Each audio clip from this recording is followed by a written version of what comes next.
1876, Netherlands. A family tree was found etched into 9 skulls. The Utrecht House Archives. It was a rainy morning in Utrecht, 1876. The streets were slick with mud, the kind that soaked boots and left footprints in the quiet alleys. Workers were tearing through the walls of an old, abandoned house on the edge of the city. It had been empty for decades, a forgotten relic of a family long gone. What they found would haunt the town for years. Behind a loose wooden panel, in a small, dust-choked room, there lay a box. At first glance, it looked ordinary. But when they lifted the lid, the workers recoiled in shock. Inside were 9 human skulls, arranged neatly, almost ceremoniously, as if waiting for someone to see them. The air felt heavier, the rain outside seemed louder, as if nature itself was reacting to the discovery. Word spread quickly. By noon, curious townspeople and local authorities had gathered outside the house. Gas lamps flickered against the falling rain, casting long, trembling shadows. The skulls were pale, almost luminescent in the dim light. What made them even more terrifying was that each one bore intricate carvings, delicate lines etched deep into the bone. At first, no one could understand them. Were they symbols, words, or something far darker? The house itself had been abandoned by the Vandermeer family, one of Utrecht's oldest households. Rumors had always whispered about strange rituals and family secrets, but nothing anyone could prove until now. The townspeople stared in disbelief as officials carefully packed the skulls into crates. The air was thick with fear, curiosity, and a sense of impending dread. Authorities brought in scholars and doctors from the city. They examined the skulls by candlelight, leaning in to study the carvings. Each line seemed purposeful, almost like a story told in code. Some swore they could make out shapes resembling trees, branches, and numbers. Others claimed they saw faint marks that resembled letters, though no one could decipher a single word. The mystery deepened. Who had done this? And why? Speculation ran rampant through Utrecht. Some believed it was the work of a mad artist, obsessed with immortality. Others whispered about an ancient family curse, passed down through generations, forcing someone to mark their lineage in the only way that could not lie, on their own dead. Children of the city, hiding behind their parents' skirts, asked questions they were too young to understand. Adults spoke in hushed tones, fearing that even mentioning the skulls aloud could summon some unseen horror. Outside, the rain persisted. It tapped against the roof like nervous fingers, punctuating the silence that hung over the house. The investigators worked carefully, but even they admitted a strange feeling of being watched. It was as though the eyes of the dead skulls followed every movement. Some of the older scholars refused to sleep in the nearby inn, claiming dreams filled with shadowed figures and whispers had chased them away. The skulls were eventually cataloged and sent to the Utrecht House Archives, a place known for preserving the city's most unusual artifacts. But the etchings remained a riddle. Every attempt to trace the family tree, to connect names to faces, only deepened the mystery. Who had etched the lives of these 9 people in a bone? And why had no one in the city remembered or dared speak of it until now? The discovery changed Utrecht. What had been a quiet street, forgotten by most, became a magnet for scholars, rumor-mongers, and thrill-seekers. Each visitor left with a mix of fascination and unease, carrying the story out into the rain-soaked city.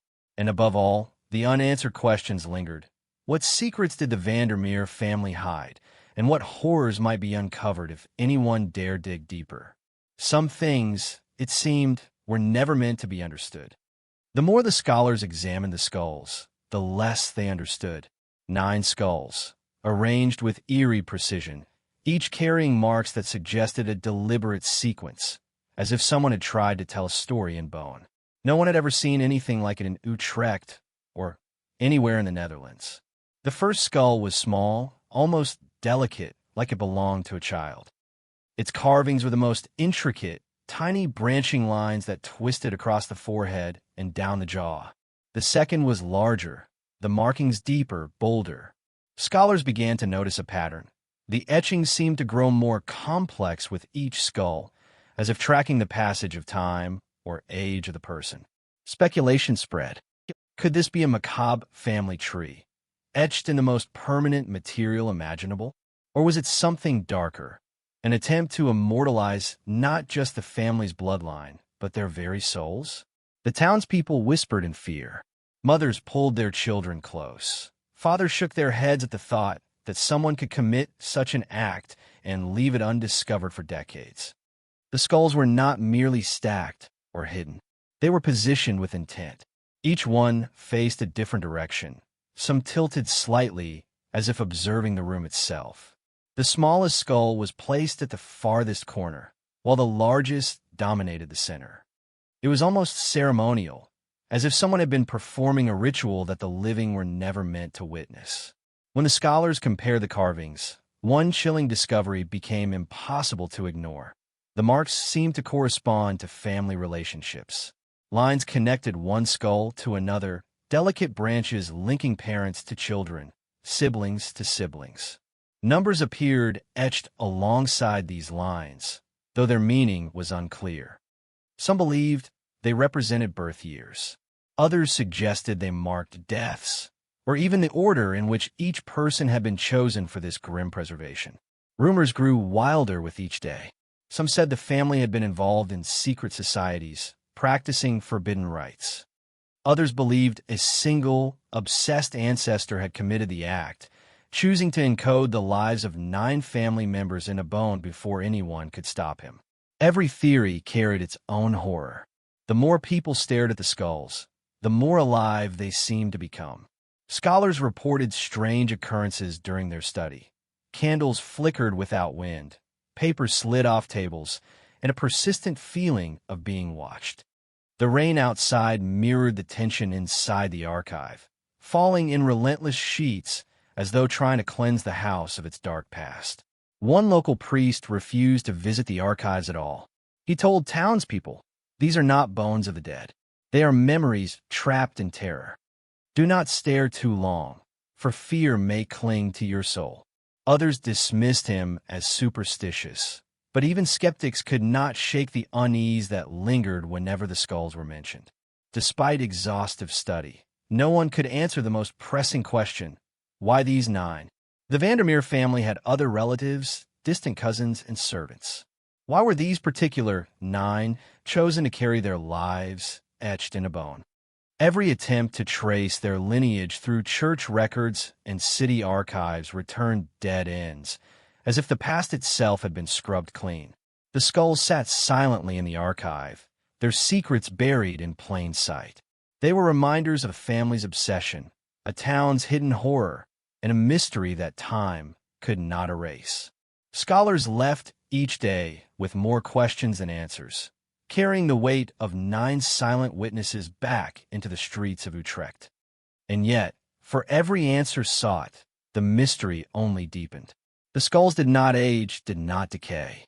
They waited, etched in bone, silent witnesses to a story no one would ever fully know. The carvings on the skulls were unlike anything anyone had seen.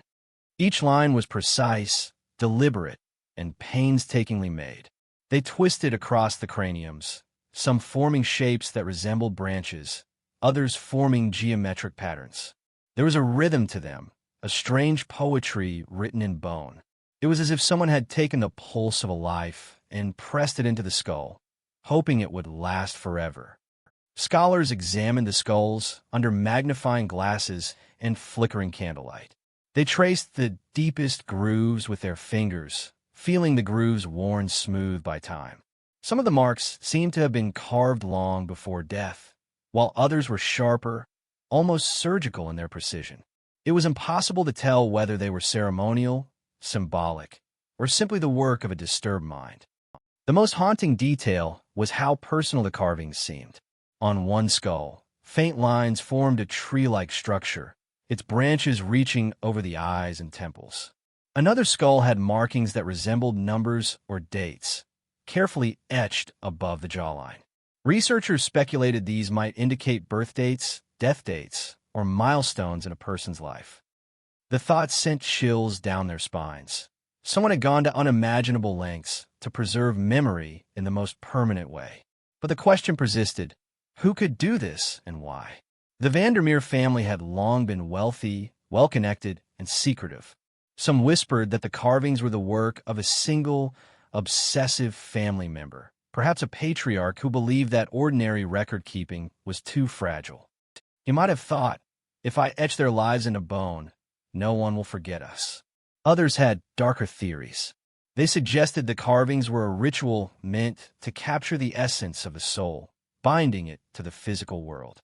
Perhaps this was an ancient practice, a family secret passed down through generations, forgotten by the rest of Utrecht until the day the skulls were discovered.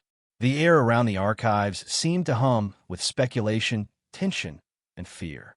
Town historians scoured old letters and diaries for clues. A few referenced a family member with unusual interests, a fascination with death, the afterlife, and the permanence of memory. One letter, written in shaky handwriting, hinted at a great work to be completed in the old house, though it gave no details. The idea that someone had methodically carved lives into skulls, decade after decade, terrified them. Even more unsettling were the traces of human emotion that seemed to linger in the bones.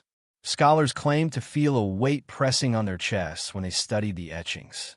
Some said they heard whispers echoing in the empty archives, though no one else was present. The skulls became more than artifacts. They were silent witnesses, holding secrets that might never be spoken aloud. As days turned into weeks, theories multiplied. Could this have been a warning? A record of sins, preserved so the family would never be forgotten? Or was it madness made tangible, a personal obsession that spanned years? No one could say. Every line, every curve on the skulls carried meaning, but the meaning remained elusive. And through it all, the skulls waited. They were still. They were silent. Yet in their quiet, they screamed a story no one could fully grasp. Each etching was a fragment of a life, frozen, preserved, and trapped forever in bone. Utrecht had unearthed a mystery so intimate, so chilling, that the city would never forget the house at the edge of town, or the 9 skulls etched with secrets. The city of Utrecht buzzed with speculation. Newspapers printed cautious reports, hinting at the grisly discovery without revealing too much. Still, gossip spread like wildfire. Families whispered about the Vandermeer household, about the strange disappearances over the decades, and about the 9 skulls now locked away in the archives. The past seemed alive, pressing against the present with the weight of unspoken secrets. Historians began combing through records. The archives revealed glimpses of the Vandermeer family, merchants, city officials, and patrons of the arts. But there were gaps, sudden disappearances in the family tree. Children who vanished without explanation, adults whose deaths were recorded only as unknown causes. Every missing entry felt like a shadow reaching from the past into the present. Local legends grew. Some claimed that the house itself whispered at night, that footsteps echoed through empty halls long after the last Vandermeer had died. Others spoke of a woman in black, seen at the windows, vanishing when approached.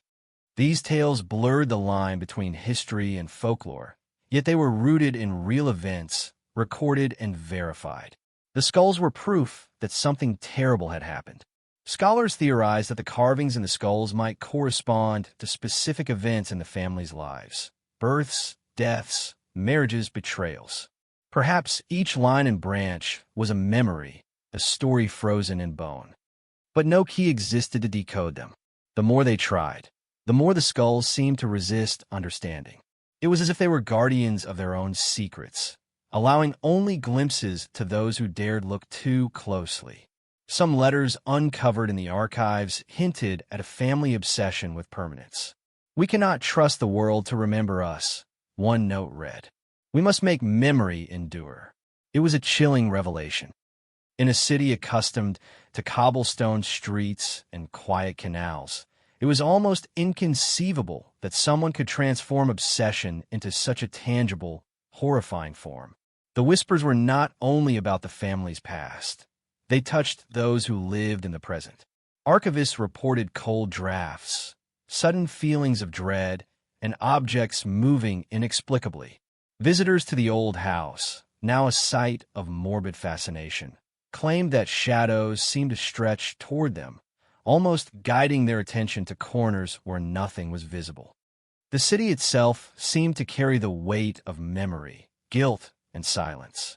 Even attempts to trace descendants of the Vandermeer family led to dead ends.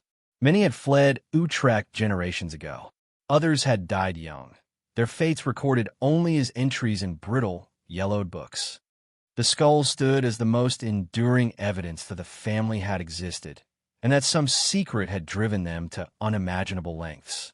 One scholar, obsessed with the etchings, spent nights alone in the archives. He traced every line on the bones with trembling fingers, murmuring the names he had uncovered in his research.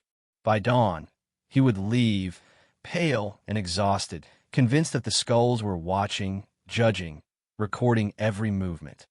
Some nights, he claimed, he heard whispers, soft, mournful, almost human, rising from the bones themselves.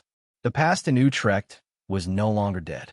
It breathed in the walls, it spoke in the shadows, and it lived in the etched skulls that had survived decades of secrecy. Every discovery, every new lead, only deepened the mystery. The Vandermeer family had left a legacy, an unsettling, intimate testament to obsession, grief, and memory that refused to be silenced. And through it all, the question lingered, chilling and persistent.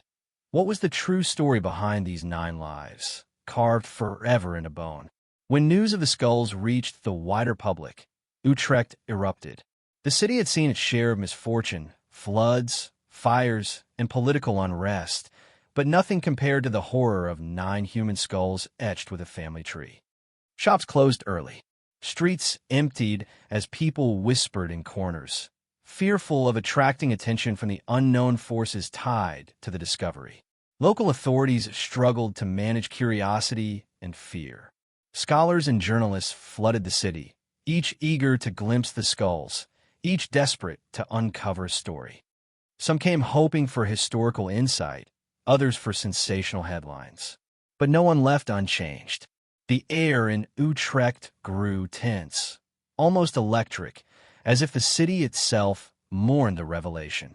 Families told stories in hushed tones. Parents warned children to stay away from the abandoned house, which had become a grim pilgrimage site.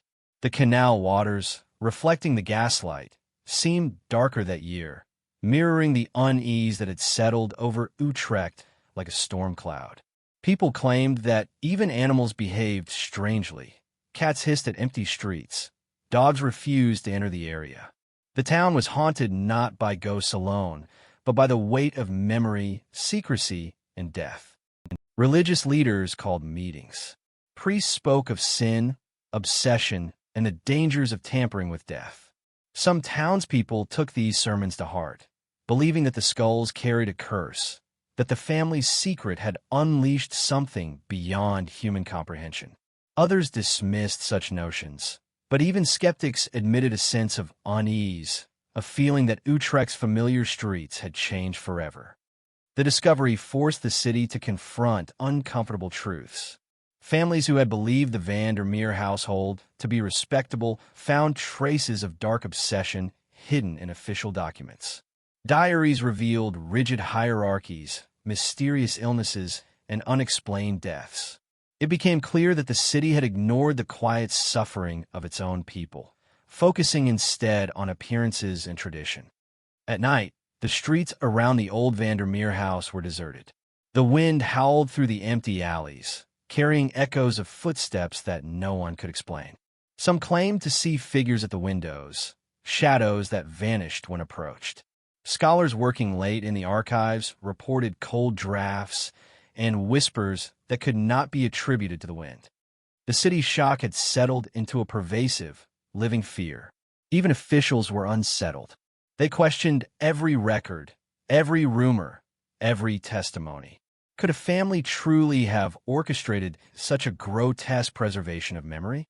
Could obsession drive someone to carve lives into skulls, leaving the world to piece together a puzzle centuries later? Each answer seemed only to raise more questions, leaving Utrecht suspended between history and horror. Yet, despite fear and speculation, life went on. Children still played along the canals, merchants still sold their goods, and scholars continued to study the skulls. But the shadow of the discovery lingered in every corner. The city could not forget. The town itself seemed to carry the weight of the 9 lives etched into bone, a silent reminder that horror and mystery could exist in even the most familiar places. And so, Utrecht remained a city caught between awe and dread, a town that had seen the past claw its way into the present, leaving no one untouched by the discovery of the Vandermeer skulls. The deeper scholars dug, the darker the theories became. Why had someone gone to such extreme lengths to carve 9 lives into skulls? Was it devotion, obsession, madness, or something ritualistic? Every hypothesis seemed plausible and horrifying. Some believed the carvings were a form of family worship, a way to preserve lineage beyond the fragile pages of books or fading memories. In an era before photography and reliable record-keeping, the Vandermeer patriarch might have seen bones as the only medium that could withstand time. Etching the lives of his family into skulls could have been, in his mind, the ultimate act of preservation. Others whispered of darker motives. Perhaps it was punishment or control, a way to enforce loyalty or obedience even in death. The victims had not all died naturally. Some records suggested sudden illnesses, mysterious disappearances, or accidents that seemed too convenient. Could the skulls have been a warning to future generations, a terrifying message carved in permanence? Some townspeople believed in curses, speaking in hushed tones of a man driven by obsession, so consuming that he could not let his family go, even after death. He wanted to hold their lives in his hands forever, one elder claimed. Their bones are all that remained when everything else faded. Superstition mingled with fact, creating a tension that gripped the city's imagination. The letters uncovered in the archives offered fragments of insight. One referred cryptically to the work of memory, urging care and precision. Another hinted at fear of betrayal. Should any branch break, the truth must remain. Scholars interpreted this as evidence of a meticulous mind obsessed, not just with recording life, but with controlling legacy.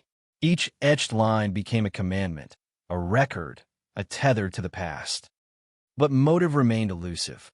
Some skulls bore different styles of carvings, suggesting more than one hand at work. Was it a family project, a collaborative ritual, or evidence of a long lineage obsessed with preserving itself? The possibilities were endless, and all were disturbing. Utrecht itself seemed to shiver under the weight of these unanswerable questions. As researchers tried to map the etched patterns to real family events, inconsistencies appeared. Dates didn't match records. Names were missing. Branches in the supposed family tree seemed to loop back on themselves. It was as though the skulls had been designed to conceal as much as they revealed, an eternal puzzle left for future generations to agonize over. Even the authorities who had initially dismissed the discovery as a curiosity now admitted unease. The skulls were more than evidence. They were a record of obsession, secrecy, and perhaps even murder. Each new theory felt like peering into a darker corner of human nature, where love, fear, and madness collided in ways the living could barely comprehend. And yet, amid speculation and horror, the skulls remained silent. They offered no confession, no explanation.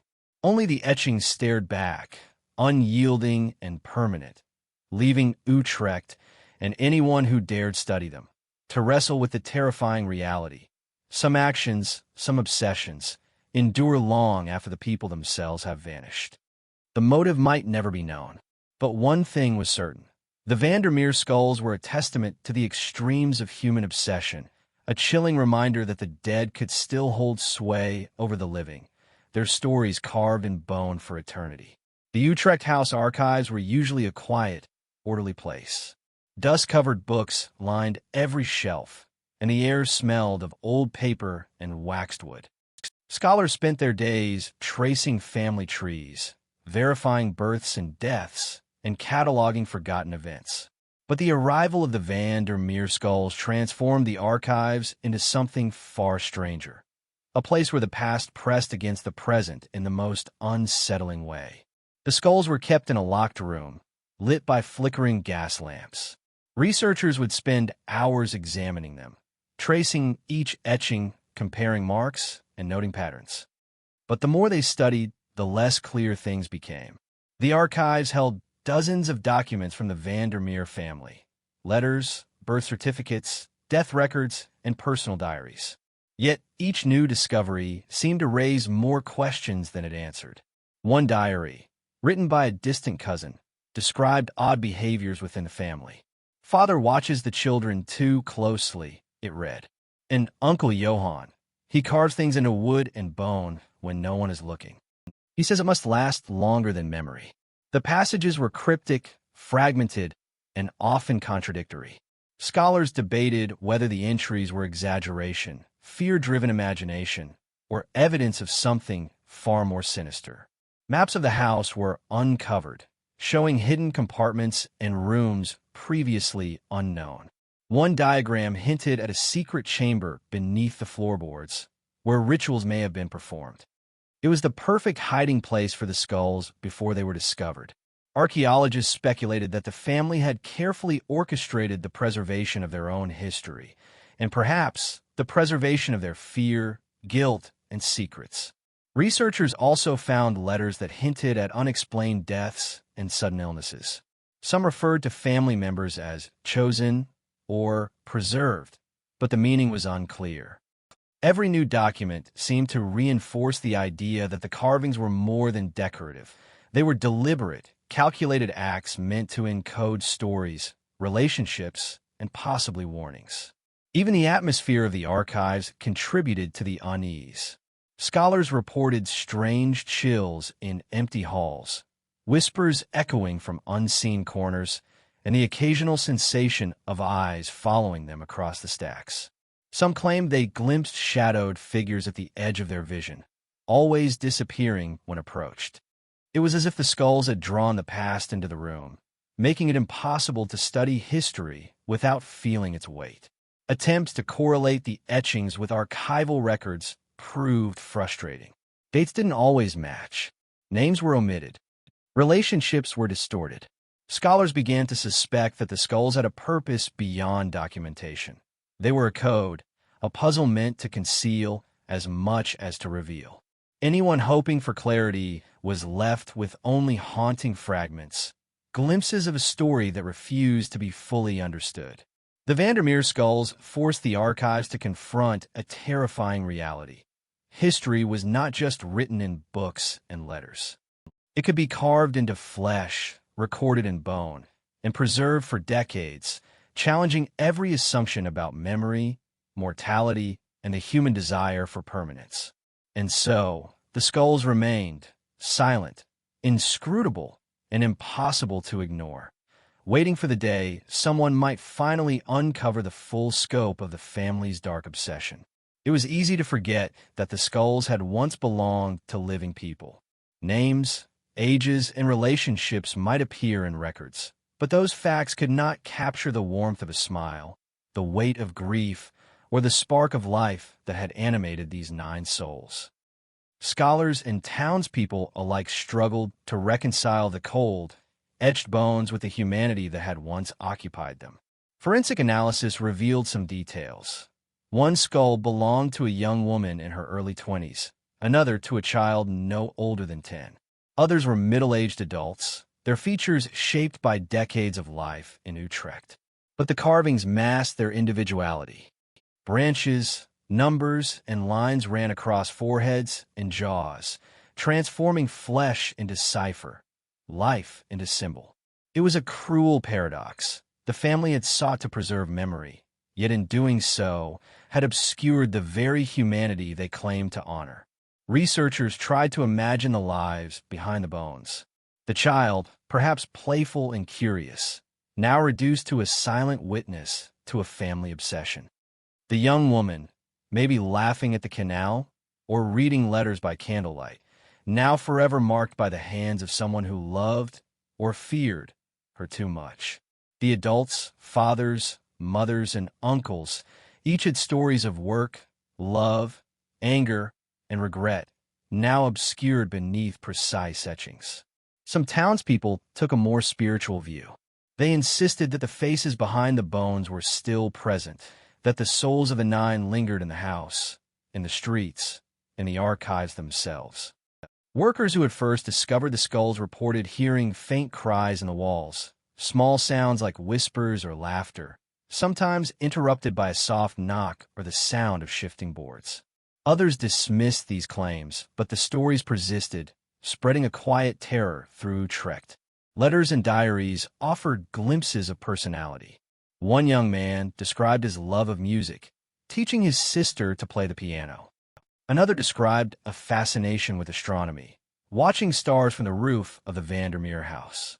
These fragments were precious, rare windows into the lives that had been compressed into lines on bone. Scholars felt a moral weight as they studied the skulls, a need to honor the people behind the symbols, not just the mystery they represented. Even the carvings themselves hinted at emotion. The lines sometimes curved in gentle arcs, like branches reaching protectively over the skulls, while others stabbed across the bone, jagged and harsh. Perhaps they were intended to mirror life itself, soft moments and sharp ones, joys and suffering, all encoded in a form that would endure long after flesh had returned to earth. Visitors to the archive often paused, staring at the skulls in silence.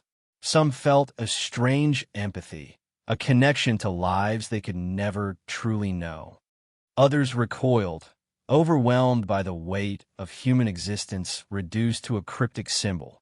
Every skull was a reminder that history is not just names and dates, but the sum of lived experiences, now immortalized in a chilling, permanent form.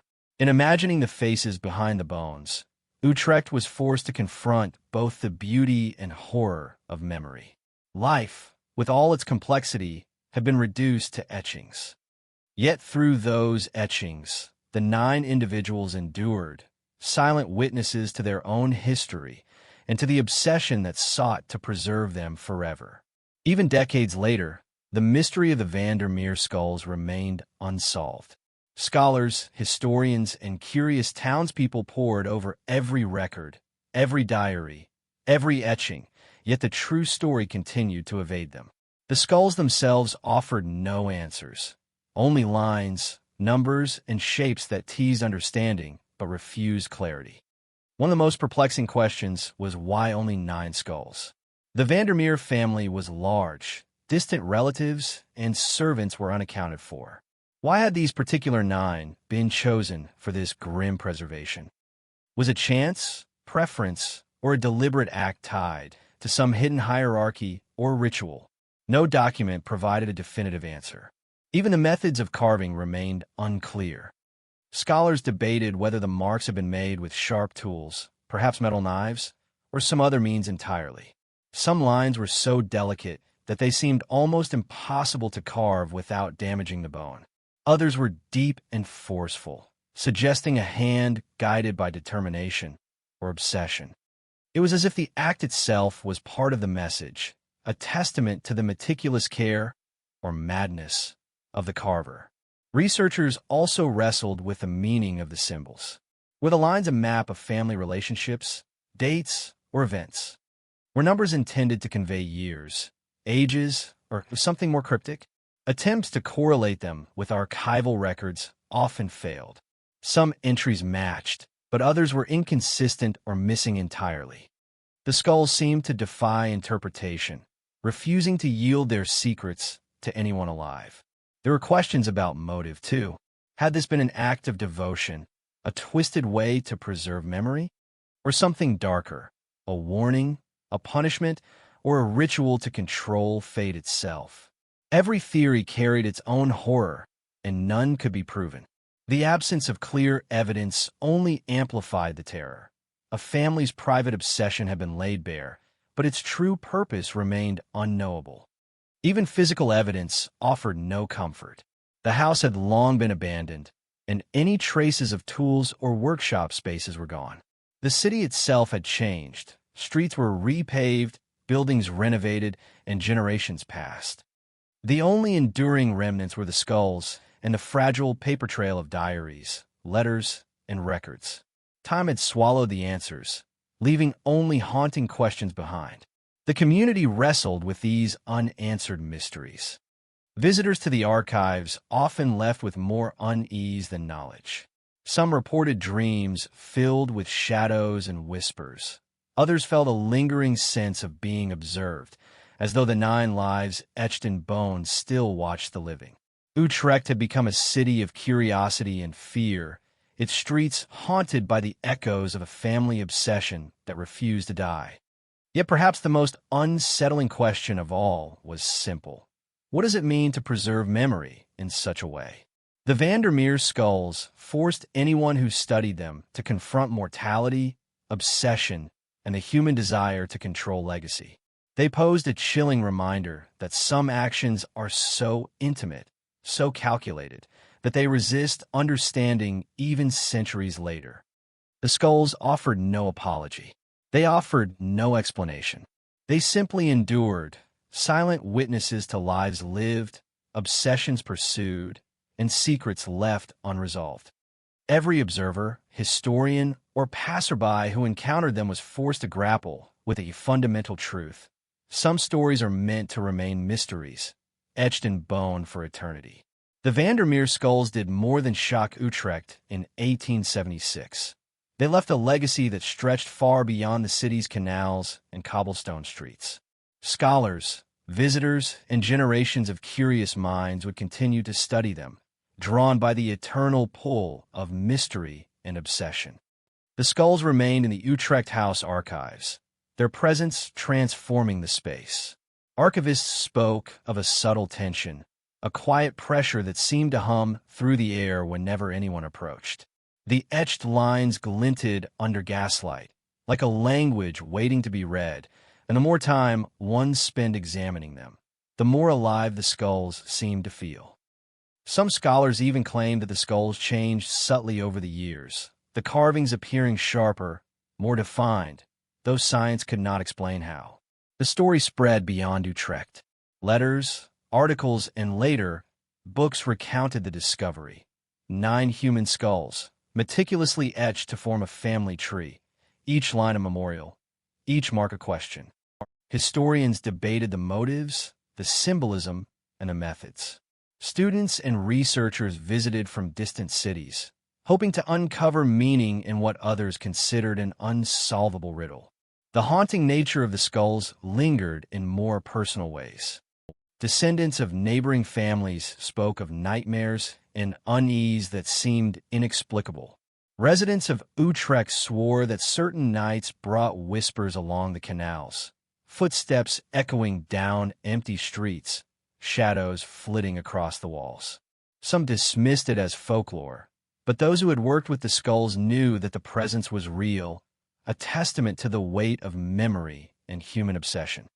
Over time, the Vandermeer skulls became more than historical artifacts. They became symbols. They represented the extremes of familial devotion, the dark edges of obsession, and the human desire to leave something permanent behind. In a world where paper decays and memories fade, the skulls endured. They were proof that some acts of remembrance become monuments not just to life, but to the obsession with life itself. Even today, historians and thrill-seekers alike find themselves drawn to Utrecht by this story. The skulls are no longer merely a local mystery.